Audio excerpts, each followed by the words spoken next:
हाय दोस्तों, C plus plus के STL series में आपका स्वागत है। आज हम लोग एक बहुत ही जबरदस्त डेटा स्ट्रक्चर पढ़ने वाले हैं एसटीएल का, दैट इज मैप, है ना। Map data structure. तो मैप क्या करता है? मैप बेसिकली अरेंज करता है एलिमेंट्स को की और वैल्यू के फॉर्म में। की और वैल्यू का फॉर्म क्या है? अगर आप एक मैप का स्ट्रक्चर समझना चाहें तो मैप का जो सिंटैक्स होता है वो होता है मैप, और पहला होता है जो आर्गुमेंट की, और दूसरा आर्गुमेंट होता है वैल्यू, और फिर यहाँ पे उसके वेरिएबल का नाम आप जो भी देना चाहें। जैसे यहाँ पर अगर आप देखें तो मैप जो की है उसका टाइप क्या है? कैर, और जो वैल्यू है उसका टाइप क्या है? इंटीजर, और वेरिएबल का नाम क्या है? एम। तो कई बार ऐसे प्रोग्राम आपके फंसते हैं जहां पर हमको चीज़ों को पेयर के रूप में स्टोर करना होता है, दो चीज़ों को एक साथ करस्पॉन्डिंग कोरिलेटिव फॉर्म में स्टोर करना होता है। तो उस केस में मैप का इस्तेमाल बहुत इंपॉर्टेंट है और बहुत ही ज़्यादा यूजफुल एक तरीके का डेटा स्ट्रक्चर आप कह सकते हैं। ठीक है। अब क्या होता है कि मैप के मेथड्स तो वही बेसिक वाले हैं जो आपने पढ़ा है। बिगिन आप जानते ही हैं कि बेसिक रेफरेंस देता है, एंड लास्ट के रेफरेंस को देता है। ये साइज बताएगा, ये बताएगा कि एम्प्टी है कि नहीं एम्प्टी है, ये इरेज करेगा, ये क्लियर करेगा, ये सर्च करेगा। तो ये सारी चीज़ें तो ऑलरेडी हम लोग जो वेक्टर है या बाकी जो डेटा स्ट्रक्चर्स हैं उनके साथ में हम लोग देख चुके हैं। ठीक है। और मैप भी दो तरीके का होता है, एक होता है ऑर्डर्ड मैप और एक होता है अनऑर्डर्ड मैप।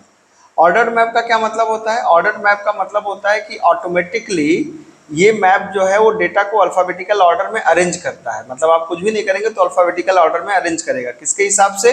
की के हिसाब से, वैल्यू के हिसाब से नहीं, की के हिसाब से अल्फ़ाबेटिकल ऑर्डर में अरेंज करेगा। तो और ये किस में इंप्लीमेंट होता है? ये बाय डिफॉल्ट इंप्लीमेंट होता है रेड ब्लैक ट्री में।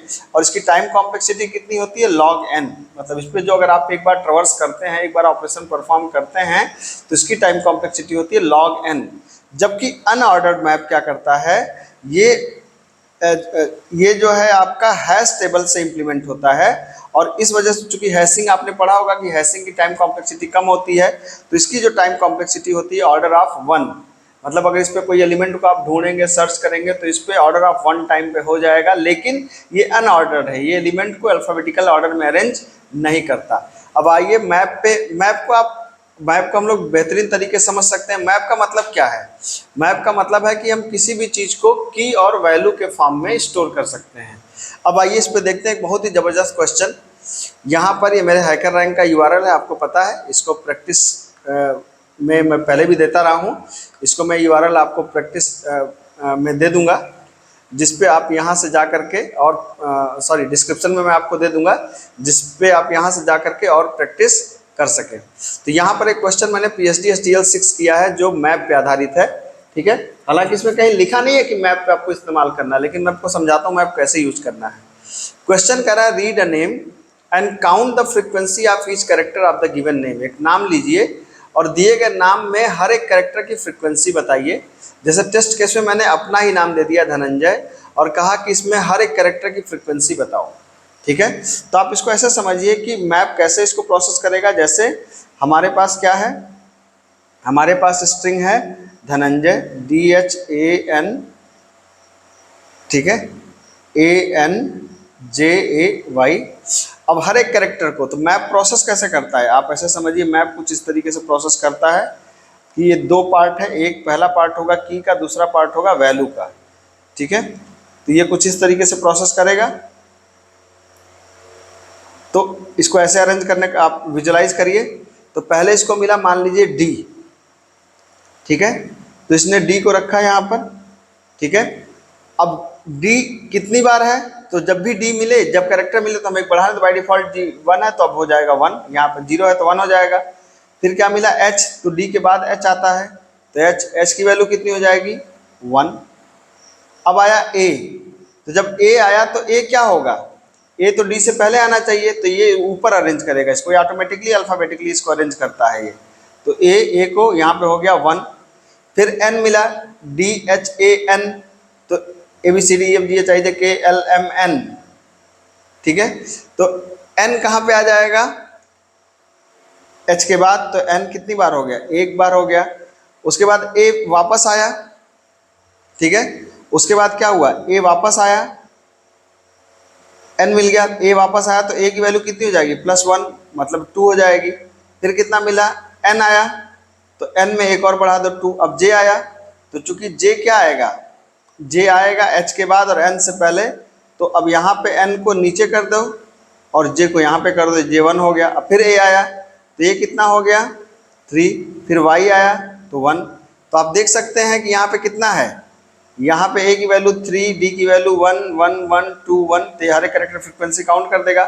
तो जब भी पेयर को हम लोग इटरेट करेंगे तो पेयर ये सॉरी जब मैप को इटरेट करेंगे तो ये पेयर के फॉर्म में रिजल्ट देता है, जैसे एक पेयर, दूसरा पेयर, तीसरा पेयर, चौथा पेयर, पांचवा पेयर। तो इसको जब एक्सेस करते समय एक बार में पूरा पेयर उठ के आता है, तो हम लोग इसको होल्ड करते हैं पेयर के अंदर। ठीक है, तो आइए इस प्रोग्राम को करके देखते हैं। बहुत ही आसान, बहुत ही बेहतरीन प्रोग्राम है ये। और अगर इसको हम लोग बिना मैप के करेंगे तो आप देखेंगे हम लोग काफ़ी परेशान हो जाएंगे, लेकिन अगर आप मैप से करेंगे तो बड़े आराम से कर सकते हैं। तो सबसे पहले आपको क्या करना है, आपको रीड करना है स्ट्रिंग को। तो आपने स्ट्रिंग s लिया और c इन कर लिया किसको, s को। अब आपको लूप चलाना है, तो फॉर i लिया आपने और for i equal to loop चला दिया 0 से लेके कहाँ तक, s डॉट लेंथ तक लूप चला दिया और i प्लस प्लस। अब हमें चूंकि की वैल्यू के पेयर में फॉर्म को अरेंज करना है, तो की वैल्यू के पेयर में अरेंज करना तो एक यहाँ पे मैप ले लीजिए। हमने कहा मैप पहला क्या होगा, की क्या होगी, की का मतलब ABCD, तो कैरेक्टर होगा। और वैल्यू क्या होगी, मतलब उसकी फ्रीक्वेंसी, मतलब वो इंटीजर वैल्यू होगी। वेरिएबल का नाम मान लीजिए हमने MP रख दिया यहाँ पर। ठीक, उसके बाद क्या करेंगे, अब स्ट्रिंग से एक एक कैरेक्टर उठ के आएगा, तो एक एक कैरेक्टर मतलब S ऑफ I। तो हम कह सकते हैं कि मैप के S of I plus plus एकदम आराम से ले लेगा। तो मैप का S ऑफ I, यहाँ पे क्या होता है कि अगर मान लीजिए कि वो कैरेक्टर नहीं भी है तो बाय डिफॉल्ट उसको वो 0 मान करके प्लस प्लस करके 1 कर देगा। तो वो सीधा क्या करेगा, एक स्ट्रिंग को, एक कैरेक्टर को उठाया, जैसे पहली बार D आया तो D की वैल्यू 1 कर दिया। ठीक है, और फिर अगली बार मान लीजिए कि A आया तो A की वैल्यू 1 कर दिया, फिर दोबारा A आया तो अब A को दोबारा इंसर्ट नहीं करेगा, A वाली वैल्यू में ही प्लस प्लस कर देगा। मतलब A की जो भी करंट वैल्यू होगी, अगर नहीं है तो बाय डिफॉल्ट 0 मान के उसमें +1 कर देगा, और अगर है तो जो करंट वैल्यू होगी उसमें +1 कर देगा। ठीक है, तो ये क्या कर देगा, ये काउंट कर देगा। अब काउंट करने के बाद हमको इसको प्रिंट कराना है। तो इसको प्रिंट कराने का मतलब कि अब मैप के अंदर जितने भी कैरेक्टर्स हैं, हर कैरेक्टर करके क्या करना है, रीड करना है। तो हम क्या कह सकते हैं, हम कह सकते हैं कि फॉर, अब रेंज बेस्ड लूप लगा दें, हम सीधा यहाँ पेयर उठा लेते हैं। पेयर के अंदर पहला कैरेक्टर और दूसरा इंटीजर, वेरिएबल का नाम p, कहाँ से उठाओ, MP से। तो हमने कहा कि MP से एक एक पेयर को उठाओ, मतलब MP से एक बार में ये पूरे पेयर को उठा लो, इस पूरे पेयर को उठा लो। और फिर आपको पता है कि pair dot first, pair dot second, फिर इस पूरे पेयर को उठा लो, pair dot first, pair dot second, पूरे पेयर को उठा लो, फर्स्ट सेकेंड, आप ऐसे करके इसको प्रिंट करा लो। तो हम क्या कर सकते हैं, हम कह सकते हैं p डॉट फर्स्ट, फिर एक गैप दिया और p डॉट क्या कर दिया हमने, p डॉट सेकेंड आप करके प्रिंट करा लीजिए, एंडल कर दीजिए यहाँ पे। ठीक, तो आप देख सकते हैं, रन करवा दीजिए।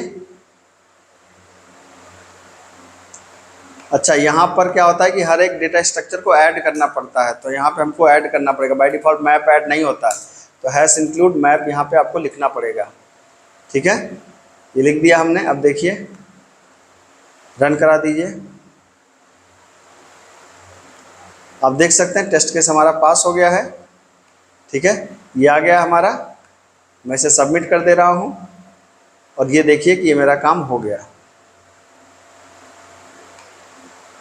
आप यकीन मानिए कि अगर आप मैप इस्तेमाल नहीं करते तो आप काफ़ी परेशान होते हैं, है ना। तो आप इसको बिना मैप के एक बार करके देखिए तो आपको समझ में आएगा मैं क्या कहना चाह रहा हूँ। ठीक है, तो एक बहुत अच्छा प्रोग्राम है और बहुत आसानी से हमने किया मैप की मदद से। ठीक है, तो होपफुली आपको बात समझ में आई होगी। बेहद ही बेहतरीन एग्जाम्पल है ये। मिलते हैं अगली क्लास में। Thank you so much.